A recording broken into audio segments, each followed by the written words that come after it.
Hello， 大家好，我係 Alfred。今日咧，我哋去到上環皇后街熟食中心咧，裏面食好西。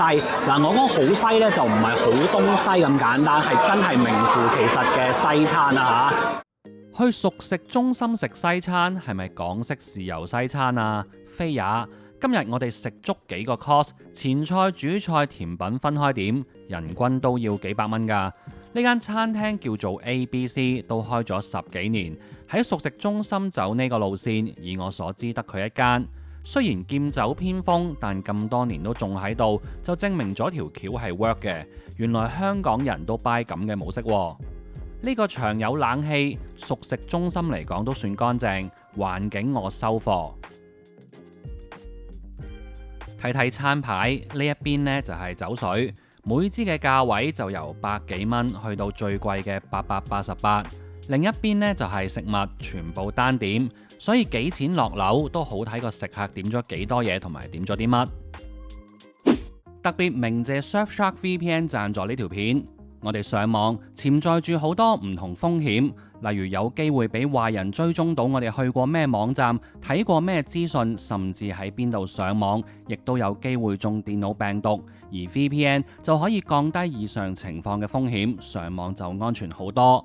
我哋仲可以連線到唔同國家嘅 VPN server， 例如睇 Netflix 或者 Disney Plus 就唔一定要揀香港嘅 plan， 可以格價，睇下邊個地方嘅月費平啲或者多啲節目啱自己。另一方面，如果我哋身處海外，亦都可以連返去香港嘅 server， 繼續用返自己嘅帳號同埋服務，非常方便。Surfshark VPN 只需要一個帳號就可以喺無限部裝置安裝同埋使用。有興趣嘅朋友而家可以用畫面呢條連結，再加上 promo code 就會送多3個月免費使用。大家可以參考下面 info box 嘅資料，佢哋仲會不時推出一啲優惠㗎。龍蝦湯可以簡單分成2種，一種就係真嘅，另一種呢就係假嘅。今日呢一碗我就歸類為係真嘅。真嘅龍蝦湯一般就係落啲料頭、蔬菜同埋酒炒香啲龍蝦殼，然後就加水或者高湯，再加埋啲香料一齊煲。有啲餐廳就會打爛埋啲殼，有啲就唔會。最後就加麵撈、忌廉等等去微調湯嘅口感。今日呢一碗味道唔錯，係鹽稍為多咗少少，同埋如果溫度再熱啲就仲好。是日餐湯就抵玩好多，今日係南瓜湯，呢一碗就夠晒熱啦。鹹度同甜度嘅平衡唔錯，質地方面呢就 watery 一啲，我中意 creamy 啲嘅南瓜湯。咁佢個餐包其實就係嗰啲長發包切2片俾你。咁我試少少先。餐包我覺得係呢一間餐廳嘅弱點，作為先頭部隊，第一印象都好重要㗎。鵝肝或者叫做肥肝，除咗低溫慢煮然後凍食之外，快煎然後配搭一啲酸酸甜甜嘅果醬，呢一種熱食嘅方法都可以話係最傳統同埋最常見㗎啦。今日呢一件煎得唔錯，面頭呢都係猛火想做到有啲焦脆，裡面仲係嫩滑濕軟，但食材本身呢就未係最頂級，例如乾油嘅香味係淡薄一啲，咬開之後亦唔會喺條脷上面化開，但呢個價位就梗係收貨有找啦。跟住就到我好中意嘅白酒煮青口呢一道菜，以餐廳嚟講就唔算好難做嘅，但亦都唔係間間都做得好。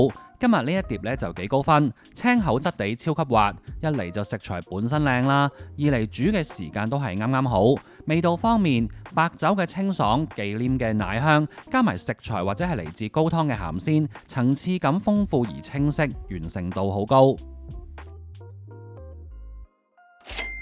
跟住係一塊 prime 嘅肉眼，呢一款就係成間餐廳最貴嘅主菜，我就想佢切厚少少，唔係想食飽啲，係想個口感好啲。同埋一般嚟講，厚嘅牛扒係比較容易做到外層有少少焦香，但裡面仍然係 medium 或者再生啲嘅效果。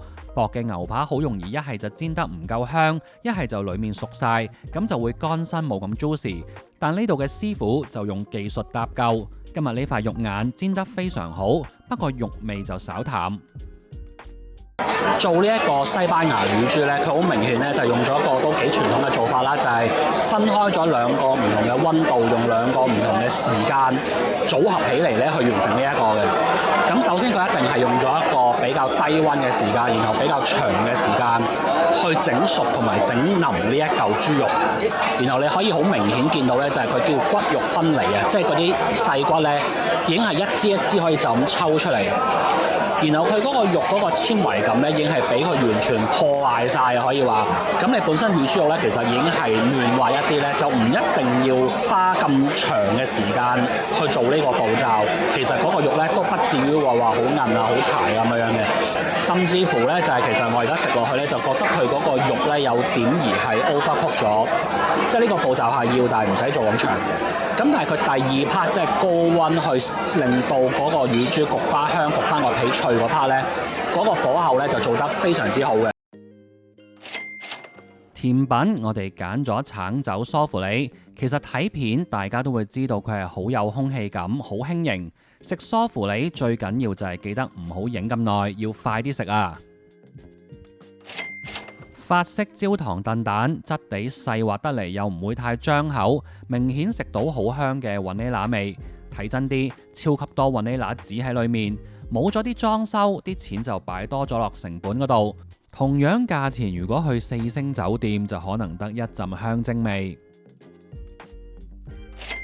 兩個人做咩要食3個甜品咁癲呢？就轉頭再補充。呢個係巴伐洛娃蛋白餅，一個源於澳洲同新西蘭嘅甜品，個底其實就係蛋白酥加埋百香果汁，酸酸甜甜咁嘅。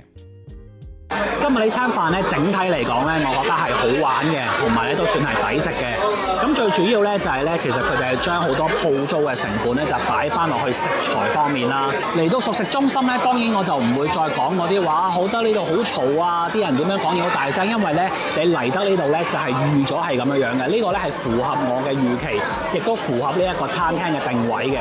而事實上咧，我今日嚟到呢一個熟食中心咧，仲覺得佢哋呢個熟食中心嘅環境咧，比起香港好多其他嘅熟食中心咧，其實係更加乾淨，坐嘅環境咧係更加舒服嘅。呢一個熟食中心咧，本身佢裡面唔係黐住街市嘅，因為其實香港好多熟食中心咧，佢係同一層就已經係有街市。你坐喺個熟食中心裡面嘅話咧，其實就會聞到外面街市檔口嘅味道，同埋通常嗰啲熟食中心咧，成個場啲地下咧都係濕立立一啲、污糟一啲嘅。咁今日呢個場咧，其實係幾乾淨嘅。服務方面咧，喺平民化、貼地化或者街坊化嘅情況之下咧，其實佢哋都做到足㗎啦。講翻個蛋白餅，其實呢就係我哋食到一半嗰陣，老闆認出咗我，打咗個招呼，最後就擺低咗呢碟嘢。佢話覺得呢個甜品呢係佢哋比較有信心同埋值得拍一下。老闆呢就話係 on the house， 咁大家都知啦。我拍有碗話碗咁多年以嚟呢，都堅持唔食任何免費食品，亦都唔要 discount 嘅。但係老闆呢又好堅持唔收呢碟嘢錢，咁最後我就出絕招，就係俾多啲 tips， 有多冇少嘅 tips 呢冇得唔收噶嘛。呢個呢亦係我呢幾年經常用嘅方法，所以今日先會食咗3個甜品。提呢間餐廳生意都唔錯，唔建議大家 walk in， 想試嘅話最好都係提前幾日訂位。今日講到呢度，下次再見，拜拜。